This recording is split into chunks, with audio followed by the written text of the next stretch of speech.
Yo, White Wolf, Winter Soldier. Yo, you was in Wakanda for a little bit. You stepped in Wakanda just for a little vacation. Your ass came back having jungle fever. You are funny as fuck. Did you see how he was looking at Sam's sister Sarah? He's like, "Hi, I'm Bucky." She's like, "Oh, hi, Bucky." Sarah. He's like, "Sarah, that's such a nice name." That nigga say, "Ew, son." Once I was in Wakanda, I was like, I'm never going back, kid. I don't want none of these American. I don't want no European, Russian, nothing. Black Widow's right there. I don't even want her. She's not black enough. Like, oh my God. All right.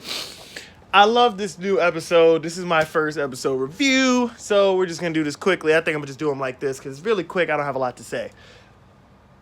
I love the whole dynamic of these episodes that what they do is instead of telling you who's the bad guy for real, they're just letting you paint your own picture. So in this episode, it was kind of that nature. You know, it's like, yeah, we just seen John Walker murk that dude in the center square. Crazy. My Captain America would not do that. Plus, my Captain America is not John Walker. Bow! But, yeah, but he seemed justified because of, in the moment, lost his friend, Lamar Hawkins, or is it Lamar Hoskins? Hoskins. Yeah, Hoskins. My bad. Battlestar. My bad. And, you know, you see him going through trial, and when he's at trial, he's trying to explain himself. And even at trial, I kind of felt for him, even though I don't like the character, because even in the comic books, he's an asshole. But I felt for him. He was like, y'all made me this. Like, y'all made me, from the whole thing, not even just Captain America, but, like, even being a soldier, it's like, y'all turned me into someone who's a killer. Like, this is what I do. Y'all tell me what the objective is. I go out and do the objective, and I come back home and get a pat on my back. I did the same shit you keep asking of me, and I do one little thing in Merkin, nigga, and now y'all tripping, right? But, you know, like, it's still wrong what he did, but I like how they introducing, what's her name? Sherry Louise Dreyfus, I think was her name. Sherry Louise Dreyfus. Yeah, she's on Seinfeld, you know, so she was Lorraine, you know, kicking boots, non-dancing Lorraine. That's how I'm always going to remember her. But, yeah, her character hasn't been expanded upon in the show, but in the comics, she's a well-known character. I think she has, like, a lot to do with tying in mutants and shit like that. I have to go back. I don't see her often. But, you know, her introduction's real quick. I like how she was, like, keeping the wife interacting, but not, like, even when she's like, you know, you made two great decisions, you know, killing that guy and marrying this girl right here. Hi, how are you? And it goes right back in the conversation, like, whatever, bitch. I'm just saying that to get you off my case.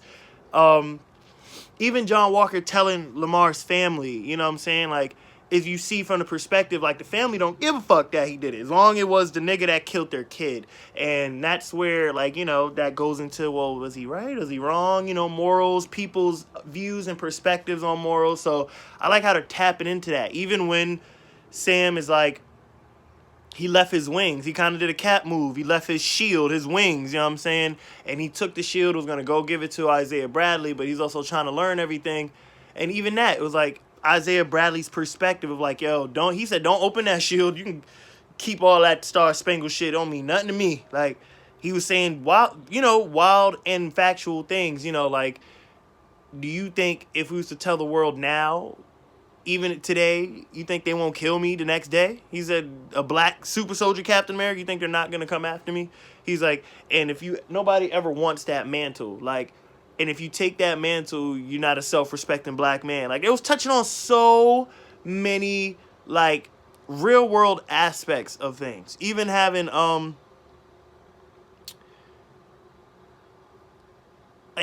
Sam deal with his, like, now fully coming to terms with it. Even though all the black people that watch the show, we know why he never picked up the shield. But for the other people in the back of the classroom, it's illustrated for you now. It's because, you know, black people in this country have a history of, you know, we can do great shit, but we don't get our props or roses or flowers until we die. You know what I'm saying? So, like, with that regard, it was like, they erased Isaiah Bradley's whole history of who he was, and he was like, you know, America's been doing that for 500 years.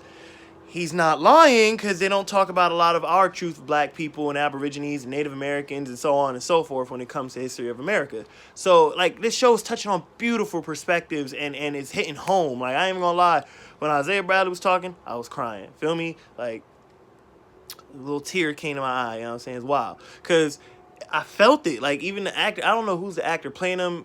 Good prosthetics to make him look old. So maybe I recognize him without it. I'm gonna look him up. But yeah, good acting. Like it's touching on key points of real life of what goes on. So it's like we can't just ignore it. And I like how they bring it into the show because it grounds it. It gives it, oh, it's not just a fluff piece. Because usually we watch superhero movies or space movies or anything science fiction to escape from the reality we deal with. But this literally just reminds you of the reality we live in. So like it's really good. I enjoy it. I love Sam going back home to his family. And I'm telling you, son, that was some funny shit. When Bucky just walk in, he's like, hi. Like, when he walked by the first time when he go on a boat to help Sam, he just looks at the sister, hi. And she's like, hey, like, okay, who's this white man here? All right. And then this nigga introduces himself to his sister, like, yo, Bucky, what up? You know what I'm saying? Hey, yo, what up, bitch? It's Bucky. And she's like, oh, Bucky, who? I'm Sarah. She had the little walk. You know the little walk y'all girls do, like when y'all try to continue a stride, but you don't know how to start, so you're just like, okay. Like, I can't even do it. Like, but it was funny. And it's just good to see the dynamic of, like, Bucky breaking down his defenses and learning to trust people and at least trust Sam more often, you know what I'm saying? And smile and talk and be a person again because he's missed being a person for so long. So, like, I really enjoyed this episode. I like how they leave the little two cliffhangers, having Batroc back in this bitch. For all the people that's not comic book fans, Batroc is an actual Captain America villain. His get-up is a little bit different. Like, you know, he has like a Frenchy pointy mustache and like a leotard onesie type yellow and green, yellow and purple thing going. But they couldn't do that for the show. It would make him look like a fool. But they kept the yellow and purple. But yeah, you know, bringing him back, he got the weapons because I knew he wasn't just gonna be there in that first episode. Why why would you just bring him for one episode? But yeah, and you can see that Carly is a little more off the deep end right now, which I think her name is Erin Kellyman. Great job. I loved you in Han Solo, and I love you in this, and I'm glad that you're getting acting roles that get to expand upon, like, you know, your capabilities. You're young, but you're getting some very good roles, you know, for somebody that's, like, freshly 20s, 21. I think you're 21 now or some shit. It's a lot, you know what I'm saying? And this is a big franchise that's been going on since you was a kid watching the shit. So for you to be a part of it, it definitely is a lot of weight, but you're doing really good. I like how she's showing that idea of someone with some power that just wants to do good, that even though she can fall off the deep end, it's all for a bigger purpose. And they set up the show for about to get wild as fuck. That last episode, I know this last episode about to be bonkers. And how much, I'm putting my theory in right now, how much you want to bet last episode, right? Because they dropped the Easter egg at the end of the you know, little post credit of Walker building his own shield. How much you want to bet Falcon at first is gonna go there to stop the GRC, you know, raid or whatever. But then John Walker bitch ass gonna come over there, right? And probably John Walker gonna meet them first. That's probably how the chaos gonna start. John Walker and the Flag Smasher gonna be fighting, and then Falcon probably just gonna whoop both of their ass, or just fight John Walker, or Falcon gonna fight the Flag Smashers and Bucky gonna whoop John Walker's ass. Either way, I see it going that way to where.